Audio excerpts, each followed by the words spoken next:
On tonight's show, Wade Barrett said, "Cole, you need to fly under the radar as Top Dollar is angry with you." Michael Cole did immediately retort with, "Well, Top Dollar can't fly anywhere." And while I'm no fan of Michael Cole's commentary, in fact, by and large, I think it's pretty much just the same goddamn thing. He's all overly excited, wacky, waving, overinflatable, too bad, look at what we're doing, all this excitement, everything, WWE Universe, World Wrestling Entertainment, Premium Live Event, and all of that. Ooh, boy, I don't know how the hell he does that without passing out. He can get off the occasional witty line, and now that you're picturing Michael Cole getting off vintage Cole, have fun on seeing that. That was earlier in the show, but I do have to say that was pretty goddamn funny. I did get a big old chuckle out of it, but that was earlier in the show. We got a reminder at the very end that the announcer's table will occasionally stand up for itself. It will not collapse. It will not prolapse. It will say, "I am the table." Hook-hook-a-choo.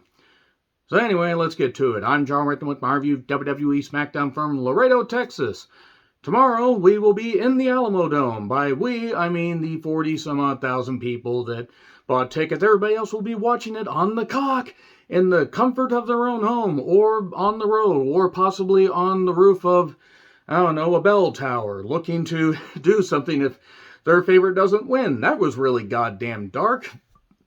The show wasn't very good. It was very much a by-the-numbers, go-home show. And you can check out my Rumble predictions if you want. I posted those a couple days ago. And recaps of the trial of Sammy to fill time. A lot of stuff to fill time on this. The Usos drove to the arena. And everybody got there in one piece. I'm as surprised as anybody else.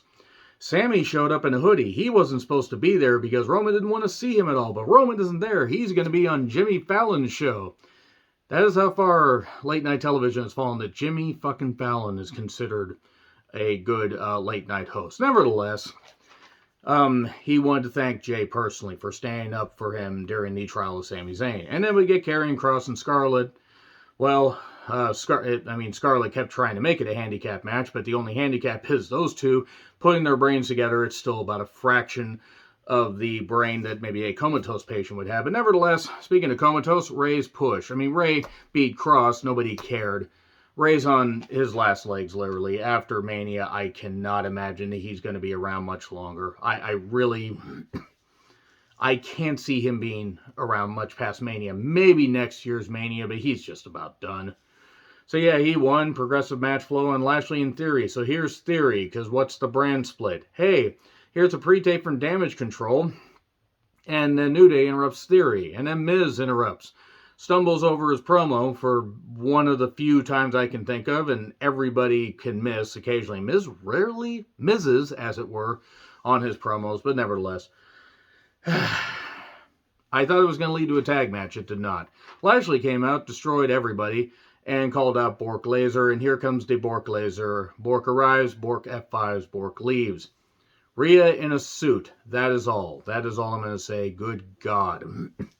Then Lacey Evans stiffed a fan apparently with Down syndrome for a high five during her entrance. Yes, she's a heel, but let's be perfectly honest, after a lot of comments came out from Lacey, oh, ADHD and autism, this stuff didn't exist. She was sharing this and talking about processed foods while she was seen talking about processed foods and promoting those for an ad campaign for WWE.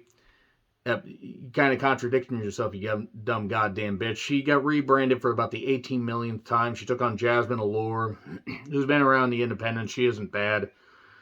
And yeah, Cobra Clutch wins it. If this was Lacey's second rebranding, it might have worked. She's toast. Just fucking release her. Release her after Mania. Have her go do something else. I don't care. Yeah, I mean, I'm just going to say this. Like, yeah, being in the moment, whatever, there's being a heel. I mean, I wouldn't be too surprised if she ignored people that people that weren't up to snuff and they weren't up to the particular standard, considering the comments that she said about processed foods, ADHD, and autism and all that. So yeah, Lacey Evans kind of exposed herself as a goddamn piece of shit. This incident or not. Kayla was in between Drew and Sheamus while they were smacking each other. I've seen this movie before. Then the Cody package. He has to win the Rumble. If him and Seth tie to win the Rumble, that's fine, but good grief. The Raiders attack Drew and Sheamus, and then we go to break. Drew and Sheamus have given up their spots, so Hit Row, they want to get a bye. I want to say right now, re-signing Hit Row, Triple H will pay for his crimes. This is a war crime against wrestling, re-signing Hit Row, and not Jade, not Jade. It's just be Fab. So, yeah, they're replaced with Braun and Ricochet, who beat them. This is a bad show. I mean, I didn't want Hit Row winning. I really don't want Hit Row on my television, but nevertheless. Kayla is with Owens. The Usos show up. There's a bit of a fight. Pierce kicks him out. Then Jay calls Sammy asking for a favor. LA Knight comes out in Bray's old entrance with a little toy lamp. That was kind of funny. This feud is stupid. I hate this. I hate everything about this. This is not good. Bray's in his rocking chair. Uncle Howdy's in the skybox. As far as I'm concerned, this entire goddamn thing can go up in smoke. Put LA Knight in something better. Use him as a wrestler, not in this Blumhouse bullshit. Imperium then took on Legoland Phantasm in the best match of the night. Legoland are the faces by default. I thought Vinci might have hurt his knee doing a top rope maneuver. Crowd got into it. An Imperium bomb, European bomb, 1, 2, 3. There you go. Wasn't too bad. Rumble number rundown with Jackie Redmond, I think, doing the narration. Xia Li, she's in the Rumble. Okay, that's good. She'll probably be tossed out in 2 minutes, even though I like Xia Li. And then clips of Sonya interrupting Charlotte on Ryan Satin's podcast. Bailing upwards, let me tell you. All right, anyway, Charlotte then asks Pierce, hey, give Sonya a shot. Okay, we'll do it next week. Cool. Solo then took on Owens in a match that was more of an angle. They eventually, Sammy showed up to interrupt, and then they did this thing where Sammy accidentally got kicked by Solo, and then they were going to tease a table spot. Owens ends up hitting Solo with a chair eventually, and tosses a chair at Sammy and says, ha, you are not going to do that. He did powerbomb Solo on the announcer's table, the I am the table moment, but that didn't end up ultimately working, because the table said, no, I will not fall, for I am the table.